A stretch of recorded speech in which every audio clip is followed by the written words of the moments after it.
On the afternoon of February 2026, 30 bunker-busting missiles dropped from the sky and slammed into a heavily fortified compound in Tehran. The daylight barrage had a single, specific target. Deep inside an underground bunker, the strike killed Ayatollah Ali Khamenei, instantly ending 37 years of his absolute rule over the Islamic Republic. Within hours, state media confirmed the assassination and declared 40 days of mourning. Thousands of regime loyalists poured into the streets of the capital, organizing massive, tightly packed demonstrations around the Iranian flag to grieve their supreme leader. Away from the state-sanctioned squares, a vastly different response unfolded. Unrecorded by state television, civilians across the country gathered in secret, joyful celebrations, viewing the airstrike as a long-awaited escape from a dictator. These celebrations emerged from a country that was already tearing itself apart. By early 2026, Iran was enduring extreme economic collapse, and the regime's security forces were in the middle of massacring thousands of its own citizens in an attempt to crush widespread nationwide protests.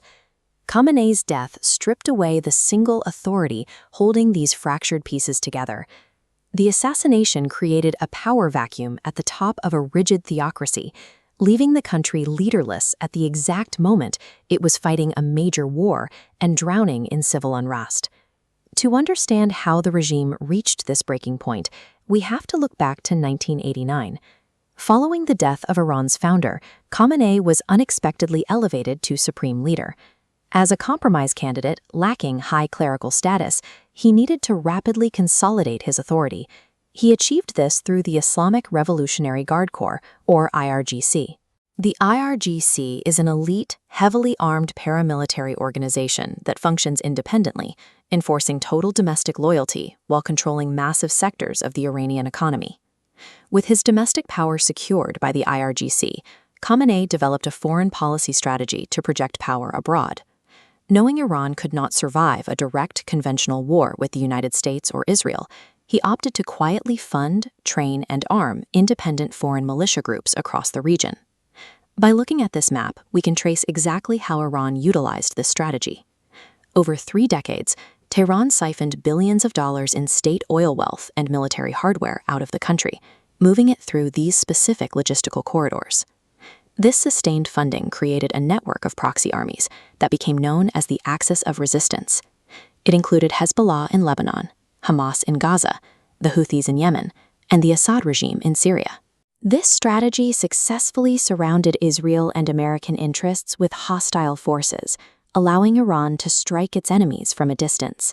However, it required diverting vast sums of wealth outward, systematically hollowing out the domestic economy. The financial drain of funding foreign wars collided with heavy international sanctions. By late 2025, inflation skyrocketed, food shortages became widespread, and the Iranian rial lost nearly all of its value, completely evaporating the life savings of ordinary, hardworking citizens. The economic ruin compounded decades of social repression.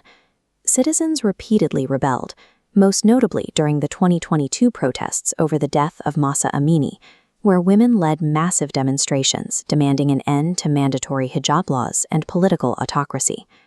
The breaking point arrived in December 2025. Facing starvation and a collapsed currency, millions of Iranians took to the streets across more than 200 cities, actively rejecting the regime and chanting against the funding of foreign militias. The protests rapidly escalated into incredibly violent clashes.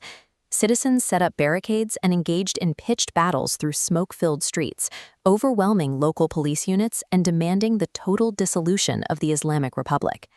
In response, Khamenei issued a final, brutal order to the Supreme National Security Council: crush the uprising by any means necessary. Security forces deployed heavy weapons and live ammunition, resulting in massacres that left an estimated 36,500 protesters dead. While the regime was shooting its own citizens, its external defenses were evaporating. Throughout 2024 and 2025, a series of relentless Israeli operations assassinated the leadership of Hezbollah, Hamas, and other proxy groups, crippling the axis of resistance. This dual collapse forced the regime into a panicked defensive posture. With communication lines frayed and top officials scrambling to manage the multi-front crisis, American and Israeli intelligence agencies mapped the movements of Khamenei's inner circle, pinpointing the location of his deep underground bunker. His proxy armies were dismantled. His citizens were in open revolt. Having drained his country to build an empire that could no longer protect him, Khamenei was left entirely exposed to the airstrike that ended his life. The February 28th airstrike vaporized the entire top IRGC command structure and Khamenei's inner circle in a single afternoon. By instantly severing the regime's command and control, the missiles left the country's remaining military forces without direction. This forced an immediate constitutional crisis. The Assembly of Experts, a deliberative body of Islamic theologians legally required to elect the supreme leader, could not meet in person due to the ongoing bombings. Instead, they held a rushed online election while their offices in Qom took fire. From that frantic digital vote, a winner emerged. The assembly appointed Khamenei's 56-year-old son, Mojtaba Khamenei, as the third supreme leader of the Islamic Republic. But his appointment immediately created a new geopolitical mystery. Since being named supreme leader, Mojtaba has not made a single public appearance. There have been no televised speeches or video addresses, only written statements read aloud by state television anchors over still photographs. Leaked intelligence reports soon provided an explanation. Mojtaba was reportedly at the compound during the February 28th strike. While he narrowly survived the blasts that killed his father, multiple sources indicate he sustained devastating injuries, with reports varying from multiple amputations to a ruptured liver and a deep coma. The situation was so severe that it triggered a highly classified medical evacuation. Fearing Israeli intelligence would track local surgeons, Vladimir Putin personally intervened, airlifting the critically injured leader on a Russian military plane to a private palace hospital in Moscow for emergency surgery. Today, Iran's absolute theocracy operates in a state of strategic dormancy. Its proxy shield is shattered, its economy is in ruins, and its military commanders are dead. The nation is now ruled from secret hospitals and underground bunkers by a ghost heir, altering the balance of power in the Middle East.